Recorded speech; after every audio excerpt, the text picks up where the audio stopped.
Hi everybody, this is Kathy. Welcome back to my channel, Kathy's Favorite Things. Today I have a different video for you guys. I am not sure if you are aware. If you are new to my channel, you might not know. If you are someone that has been following my channel for a while and someone that comes and visit me daily, you might know that I have a son. He is 4 years old and his name is Agustin, and he's on the autism spectrum. Agustin, he was born July 8th, 2015.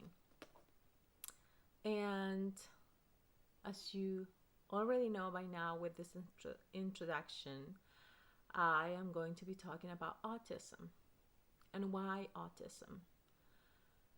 Because I feel like as a mother of a child in the autism spectrum, I need to share this awareness of autism. Because believe it or not, we are in 2020 and some people still don't understand what autism is. And it's difficult for me sometimes as a mom because I have a child who is 4 years old who has long hair. Of course, the norm, society, I don't know what it is, but most people think that just girls can have long hair. Well, no, it's not written anywhere. It's not in the Bible, it's not anywhere. Jesus had long hair. No one wrote nowhere that boys need to have short hair. So that's one of the things that happens to us often. I dress Augustin as a boy with boys' colors, and it doesn't matter because he gets called a girl all the time. But I am going to tell you about the story, and I'm going to try to make this short. And if I can't do it all in one video, maybe I will do a second part another day if there is interest from you guys. But I'm going to try to keep it short. So when Agustin was born, he was born on July 8th, 2015. I wasn't that young when I had him. I was a 37-year-old person when I had him, and I had a C-section. He was born via C-section. And my pregnancy was really scary because I wasn't that young anymore, and I had a friend in college when I was going to nursing school that had a stillborn baby. So I was aware of that being an option, and you're always afraid if you don't feel your baby move that maybe the baby died, and we always worry. And it's in our nature as moms. So at the end of my pregnancy, I couldn't feel him move as much as I wanted him to move, and I ended up going to like the urgent care all the time, like, the baby's not moving, check him, please check him. And they used to like hear his heart rate, and they would be like, oh, can you hear the heart rate, the baby's fine, blah blah blah, go home. So we went home, but we ended up having a C-section because he had the umbilical cord wrapped around his neck, and that was the reason why he wasn't moving that much, because if he moved, he was pulling on his neck. So I had ultrasounds and stuff done, and they never noticed that. So when he was born, so we had an emergency C-section, and I will tell you about my C-section stuff another day probably, because if not, I'm gonna take too long. So he was born, and we stayed in the hospital for 5 days because it was a C-section. And he had his circumcision and all of that stuff, and then they sent us home and I started breastfeeding him. I had my time off of work, all those 6 weeks I think it was, and I was breastfeeding him for those 6 weeks. As soon as I went back to work, he did not want to breastfeed anymore. He didn't. He was like, I don't want it. And he used to love it. And then from one day to the other, he didn't want it anymore. So it was kind of weird, but it was okay. So I started giving him formula. And he was at the babysitter during the day because I had to go to work anyway. So, but then the months went by and he used to go, he didn't have a pediatrician at first. He used to go to a family doctor. And this person used to be my boss at that time because I was working in a family practice. And they were telling me, oh, bring the baby here, bring the baby here. So I'm like, okay, brought the baby there. But as the months went by, I realized that that wasn't the perfect fit for me as a mom. And I looked into a pediatrician and I changed practices. I brought him to a pediatrician instead. And I will tell you why. So Agustin, when it was time for him to start eating cereals, I was told, okay, you need to now start mixing cereal, like rice cereal, into his milk and giving it to him and blah, blah, blah. And he would not want it. He would throw up a lot, like violently. And he would get really upset with the cereal. So I'm like, I was concerned that, maybe he had reflux or whatever. So I spoke to, at that time, still the family physician who was still seeing him. And he said, oh, it's okay. It's normal. Just, try a different cereal and whatever. He'll be okay. I tried all the cereals. He kept doing the same thing.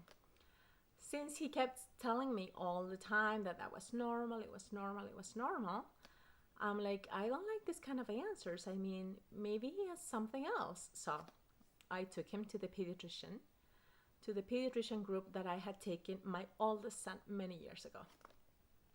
And I went to see the oldest pediatrician they had there. And she's like 90 years old, but she's the best. So I made an appointment with her and he became her patient. She listened to me the entire time I was in the room with her, and I said, I have concerns, and I explained to her that my son had violently left, switch or not wanted anymore to be breastfed, and he only wanted the formula, and then he didn't, I explained everything. I told her how he threw up with the consistency of the cereal, and he didn't want any of them. Because, usually if you don't want one of the cereals, then you like the other or whatever. So I said, well, maybe he has reflux, and she gave him a reflux medicine. That didn't help. He had a testing done for like a swallowing study. She did so much. She listened to my concern and she started trying to help me, which it was what I wanted as a mom. Someone that listened to me, to my concerns, and helped me look into it, okay? So she realized that it wasn't reflux and any of that. So then I started noticing at home that he did not like certain sounds from like nursery rhymes. He would start crying like immediately from certain nursery rhymes or certain things that he saw on the TV, like images that bother him, or like noises from like different people's voices. Like I have a friend and she speaks really loud. Every time he would hear her talk, he would burst into tears, crying hysterically. So many things. He would like cover his ears and As the months went by, he started like going in circles, and me being a healthcare worker and working in a clinic, I knew the signs of autism. So I started worrying that this could be autism. But he was too young at that time, and they don't like to test kids too young. So he was like under a year, maybe under a year when this was happening. So I told my pediatrician, I said, well, there's something going on with him. And even though as a mom, you try not to compare your kids, I had a child before. He's 19 now. But I had been a mom before, and none of this happened to me with my first child. None of it. So I was like,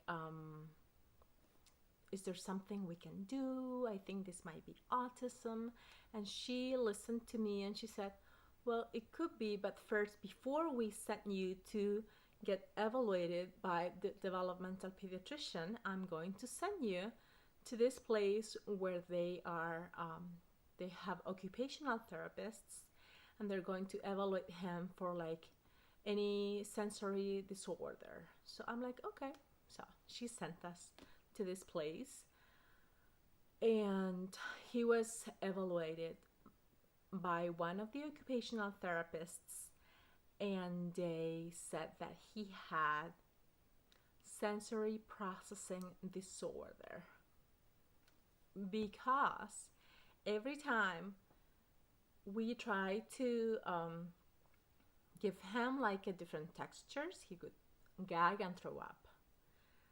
He couldn't even be able to touch like a different texture of something like a clothing or a toy or something. He could throw up all the time. It was really, really intense. It was really bad. So I explained to the therapists and I said, he has something going on, because this is not normal. Don't tell me this is normal, please. Something is happening. So he has something. And they diagnosed him with sensory processing disorder.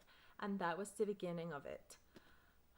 They tried to make him like touch like rice and put him in a bin of rice, and he would like get like this and gag.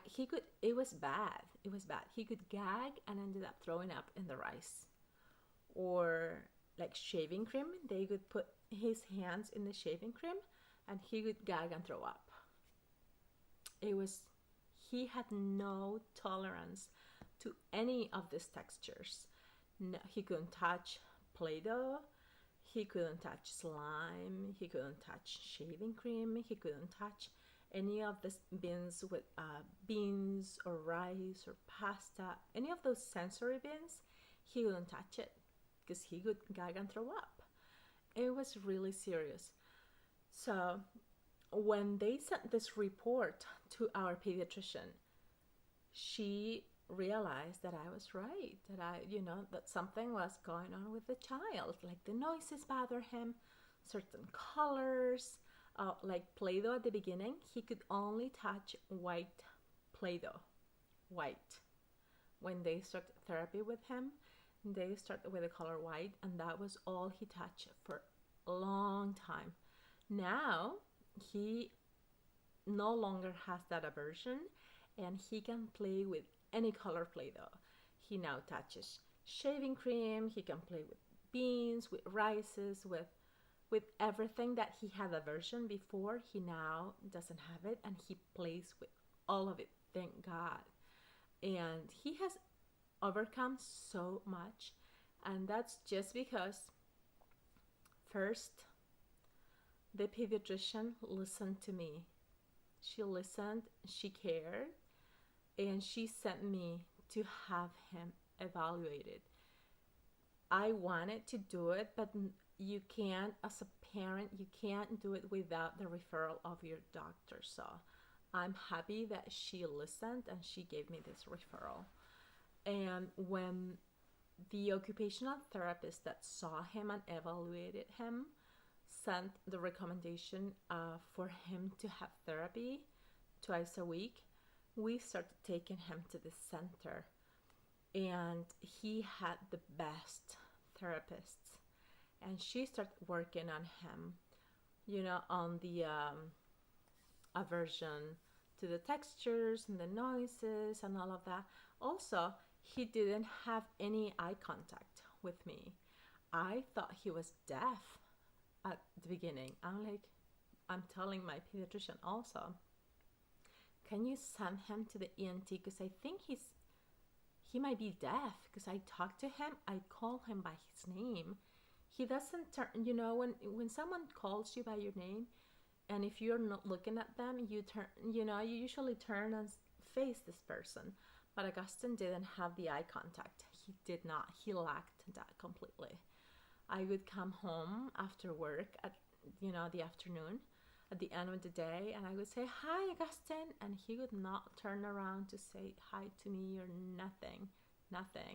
It was super, super serious like that. So we had him evaluated by the ENT, and he had no, ear issues. He could hear perfectly, and so it wasn't that.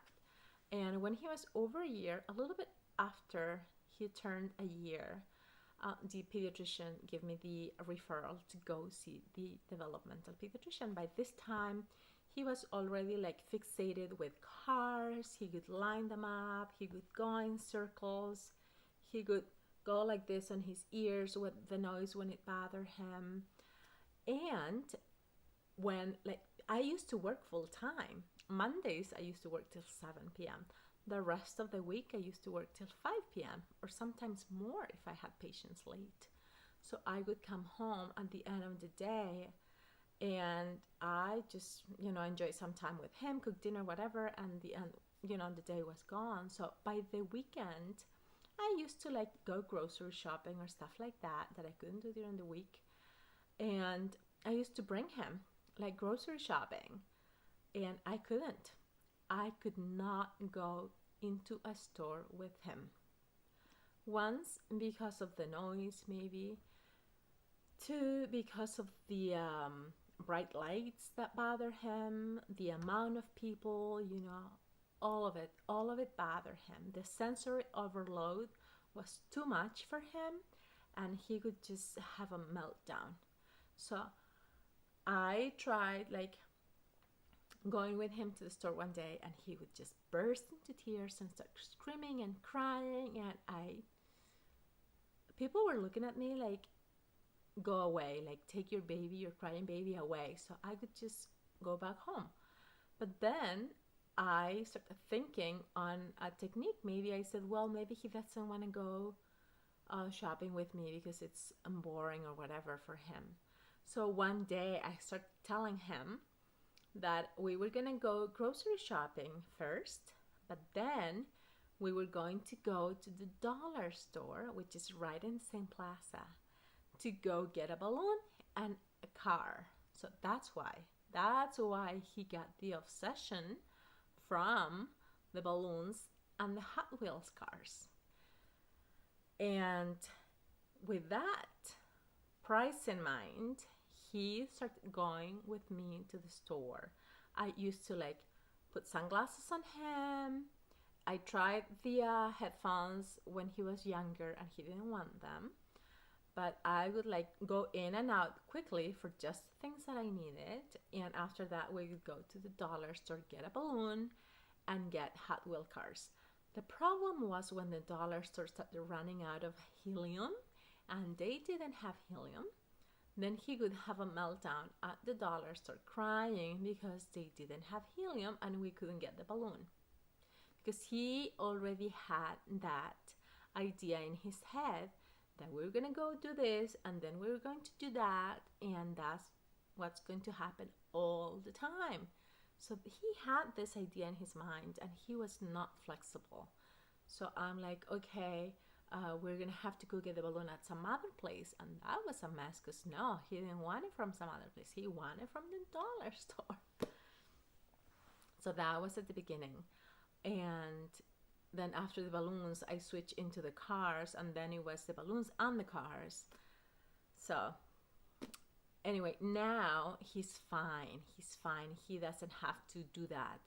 But oftentimes when I take him shopping now, he cannot go back home without getting a prize because he has that in his head still. You know, he remembers that mommy said that every time we went shopping, he was going to get something afterwards as a prize.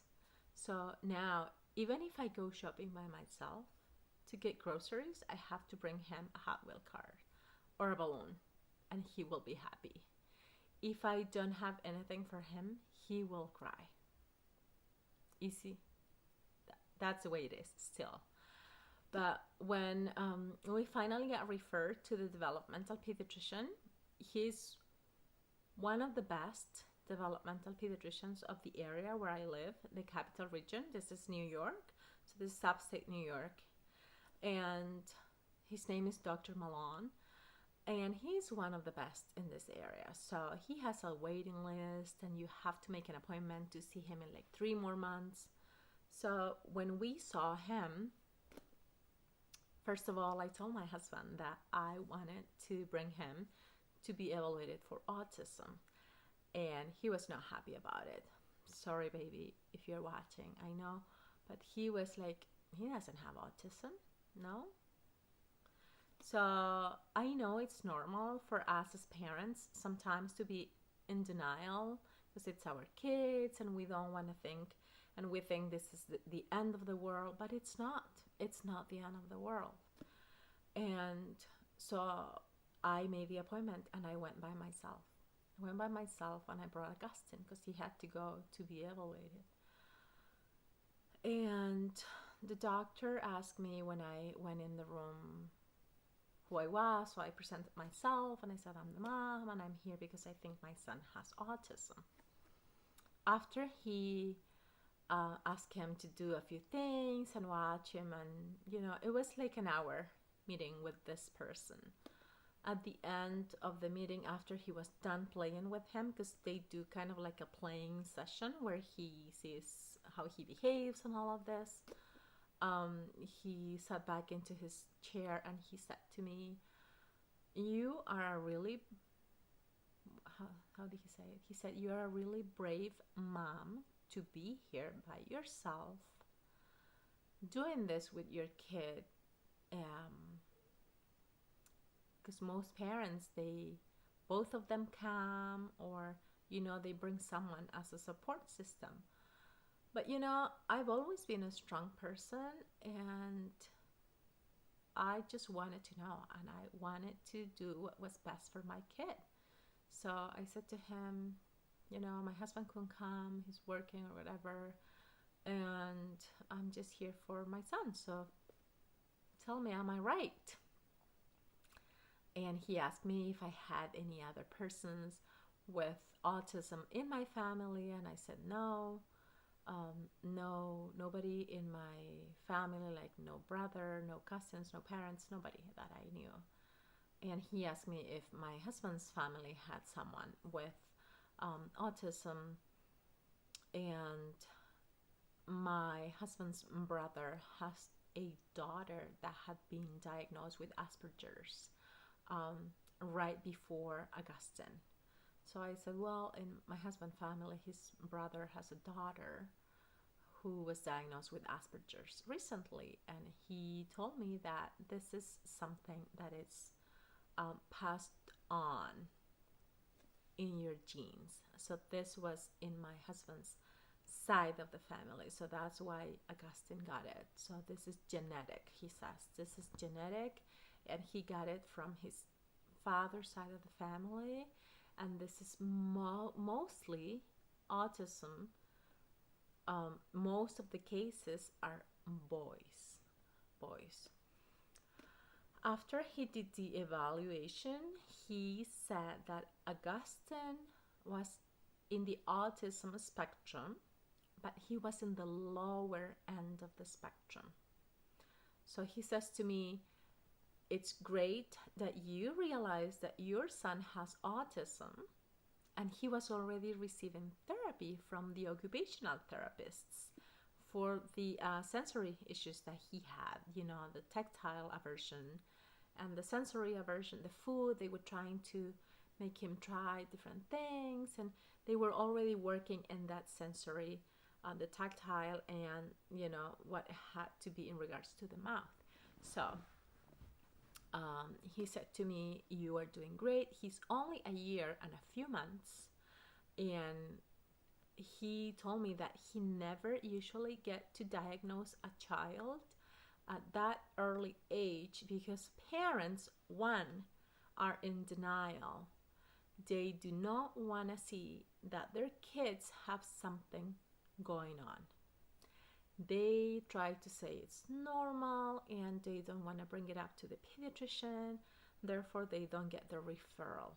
So if you're watching me, if you have a child that you see or you think or you feel that there is something that doesn't click to you as a parent, do not wait. Do not close your eyes and think that this is going to magically go away.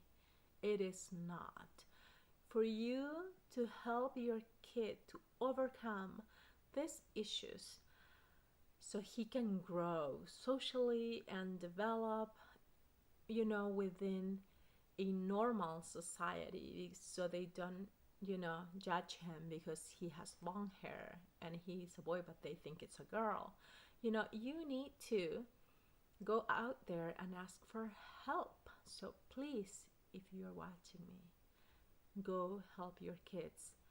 Don't think that, what are my friends gonna say because my son has autism or my daughter has autism? Who cares? I lost friendships because nobody wants to be in a party or invite someone to a party where their kid is going to have a meltdown. They don't want it. But guess what? I don't freaking care. I don't care. My kid is first. I care about my child, my kids, my oldest and my child, my youngest. They are my top priority. They have always been and they will always be. So what is best for them is the most important. So don't be ashamed. Don't be ashamed. So the doctor told me this is the first time ever I diagnosed a child at this early age, because parents usually bring them in when they are 5 or older, and then they have lost all that crucial time where they need to start therapy. So Agustin was a year and a few months old. He was already receiving occupational therapy when he was diagnosed by Dr. Malone, who said he was in the autism spectrum at the lower end of the spectrum, because Agustin is a brilliant child. When we went to see him, he was a year old. He already knew a lot of things. And he was amazed at how brilliant he was. And so he's like, he needs to have therapy just to overcome the social issues he has. But he will, with time, grow out of this. And there will be a time where he no longer will have the autism title in his middle name. He will no longer have to get therapy. He will no longer have autism diagnosis, because we're working on this. And he's now 4, he will be 5 in July. And last time when we saw Dr. Malone in September last year, he said to me, he's doing so good that maybe in another year or 2, we will, take the diagnosis out of his chart. He will no longer have autism because he has overcome so much. If you ask him like the names of things, he's already reading. He knows all the letters, all the numbers. He knows so much, so much. He will tell you all the plans. You teach him something once. I read him a book once. He will memorize the book and read it back to me. If I teach him something, he will remember it. He will never forget something you teach him. He has a brilliant memory. And he was having issues in the past with social interaction with other kids. He would be shy and he would not talk. Well, now he is out there and he sees a kid and he would be, "Hi friend, how are you friend? I'm Agustin, you want to play with me?" He could go ahead and try to, interact with kids. And it's just, we bring him to like the bouncy house, not now because we are in quarantine, but we bring him places where there are other kids where he can play with. And he just goes and runs towards the kids and he talks to them and they talk to him. And it's so much fun. It's so rewarding to see him, how he has grown. And he's still receiving, not now because of the quarantine, but he's still getting physical therapy because he has some balancing issues, so we're still working on PT for the balance and just to learn to follow orders. He's much better at that though.